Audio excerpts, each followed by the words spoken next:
Welcome to Sailing Sea Dream of Clyde.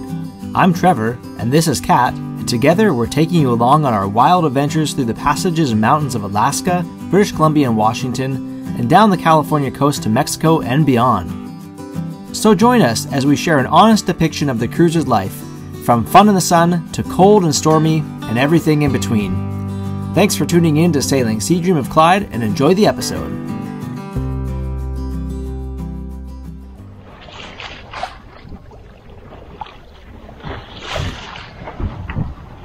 Sunrise here about 100 miles north of the bottom of the Baja Peninsula. It was a pretty uneventful night. There was a brief maybe an hour and a half where we were just on the edge of Nina Reef. We were blasting along at 6 and 7 knots, but then the rest of the night was pretty mellow, like lots of 3-4 knots and just kind of steady going. A little bit of a calm for just a short while. There's frigate birds flying around, which are pretty neat. They're bizarre looking creatures, and the sun's rising now, and looking forward to getting some more rest through the day, and hopefully some more wind comes up. But this is okay for now, just chilling at 2 knots. It's okay with me.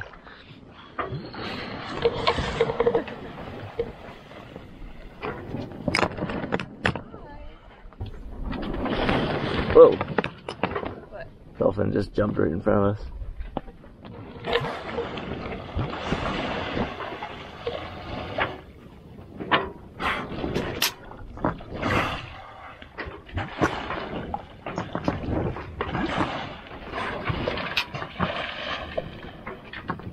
Oh, lots of life around here all of a sudden. Frigate birds and pelicans and dolphins. Oh, I think there's a dolphin right down here or something. Oh, I see bubbles coming up from the dolphins. There's so much wildlife here. We just saw a big swordfish jumping. It's right behind the boat. There's one right behind the boat. Woo! Oh, it's you. Where's the sharks? Whoa, those look like sharks. Holy crab apples. Get in the water here. Yeah, those were, weren't they? Look at them all. It's a whole school of them. Well, on top of all the wildlife, there's also some sport fishing boats zooming around here.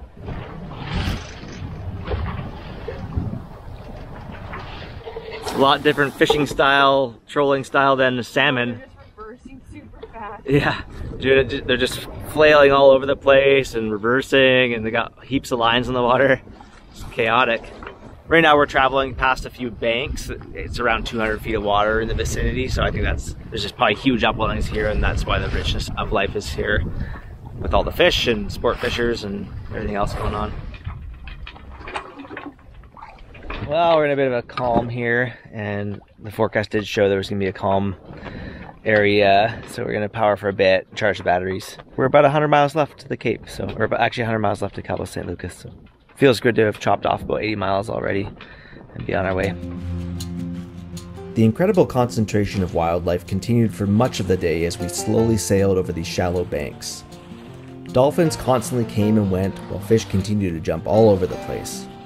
This was the first day where we saw the strange-looking magnificent frigate bird with their dragon-shaped wings and tails.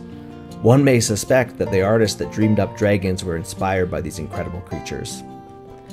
While the sailing was at times frustratingly slow, all the wildlife kept us entertained as the next night approached.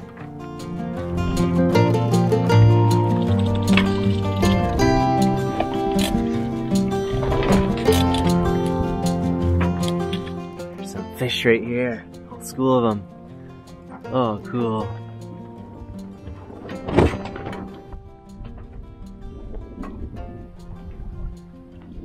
Where are you guys?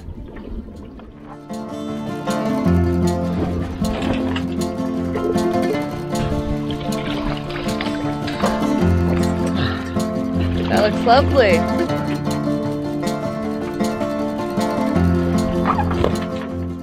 Well, it's still pretty light going here as the sun's starting to approach the horizon, and darkness will come again soon. We're 80 miles out, so yeah, not making a lot of miles during the day today, but hopefully the wind does come up a little later. The sea state's really low, so any wind we do get, we can make use of. We're cruising along at about 2 knots right now, but the wind got a bit lighter the last little while here, and it's been a bit frustrating with the sails slapping around even in this really low sea state. But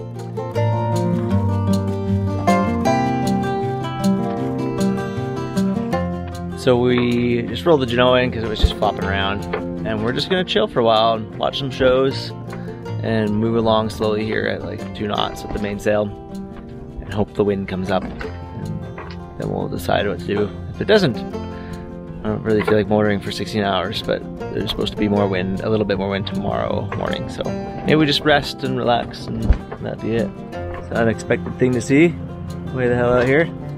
It's one of the sport fish boats that would have been fishing on those banks that we went by this morning, I think. Going back to Cabo, they'll be there in 2 or 3 hours.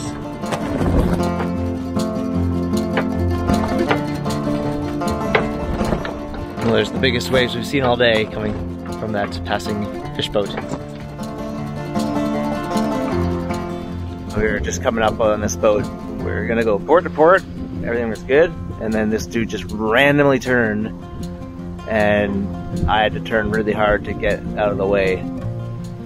That's the second fish boat that's gotten close to us in the night here, and are just randomly steering sketchy.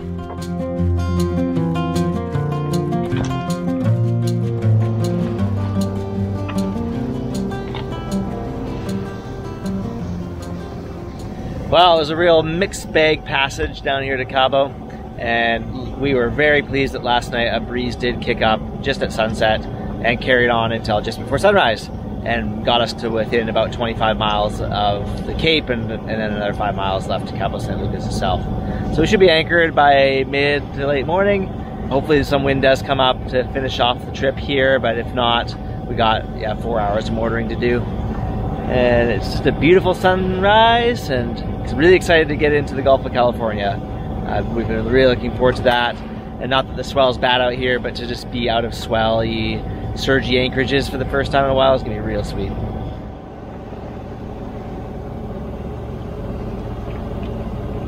Something we just noticed is the hills here and the land that has greenery on it. I guess it gets enough moisture from cyclones, I don't know. I'll be interested to research that, but it looks nice. It looks more tropical. Anyways, we're about 10 or 15 miles off of the Cape. About 15 or 20 miles to go until we're at Cabo San Lucas, and we'll get to rest.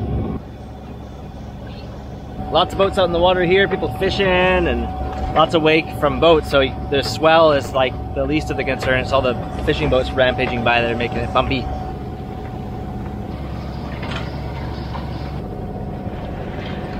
5 miles out of 180 of this leg left to go. Hot. I'm escaping the sun. Trying to get my feet to just barely touch the water. But we're almost to Cabo. This is pretty wild coming in here after spending the last several weeks in the very remote west coast of the Baja, where the towns were just tiny or non-existent. And now it's just boats everywhere, people everywhere, and there's a cruise ship hidden behind these rocks too.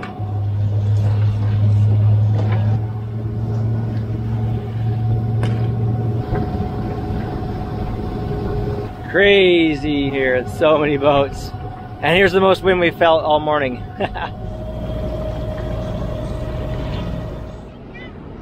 So this is where we are now, after our last beautiful anchorage. Thanks. This is crazy here. Yeah, mixed feelings. Yeah. Happy to be here, but also junk show. Yeah. With no working engine for the dinghy, and the dinghy dock a very long row away from the anchorage, we opted to take the paddleboard to shore to go check in with the port captain and also take care of a bit of grocery shopping. It was a bit of a hike with the deflated sup on our backs, but it worked fine as we rushed to get the heck out of this horrifyingly busy and overstimulating place.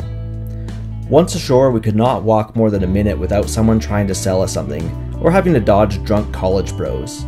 Folks had warned us about the plentiful volume of Seadoos raging around the anchorage, and they were not joking. It was scary. Needless to say, we were enthusiastic to leave Cabo San Lucas in our wake and head for the peace and nature ahead in the Gulf of California. Tell me about the scene here, baby. Miserable. Yeah, there's just, I don't know, probably like 40 or more Seadoos raging around, coming real close to the boat, making it really choppy, and it's just ridiculous. It's not my idea of fun. It's a little scary, yeah. There's someone swimming here too, that scares me for them. Oh, wow. Yeah, went back to their boat. The Seadoers seem to use the boats as like a little like race course. Once they start getting bored of just doing straight lines in the bay, they come near the coast here. But there's a man swimming out a mere 100 feet from the beach, and I think he's in a pretty dangerous spot. That's sketchy. Anyways, we're gonna get out of here.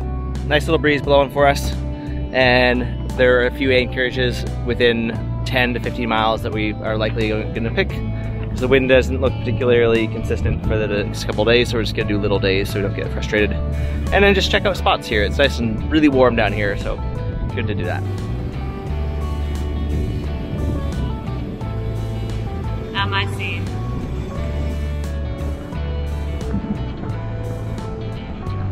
Well, I just got flipped off while I was at the helm. Some Ski-Doo broski decided to rage in front of us a couple minutes before, and then came back around just to flip me the bird in a really cool way. Like, what? We have our sails up. So, really ready to be got out of here now. Powerboat. What's this? What's this? What happens next? What's gonna come from that little string there? God, There's people there. The salty stick. Cabo Wabo. Bye-bye, Cabo Wabo. So I'm not sure if these boats just have like a predetermined route they like to do, or they just like to look at the sailboats, but I heard a beat behind us, and then I look behind, there's this big birthday cake catamaran coming up behind us. Weird.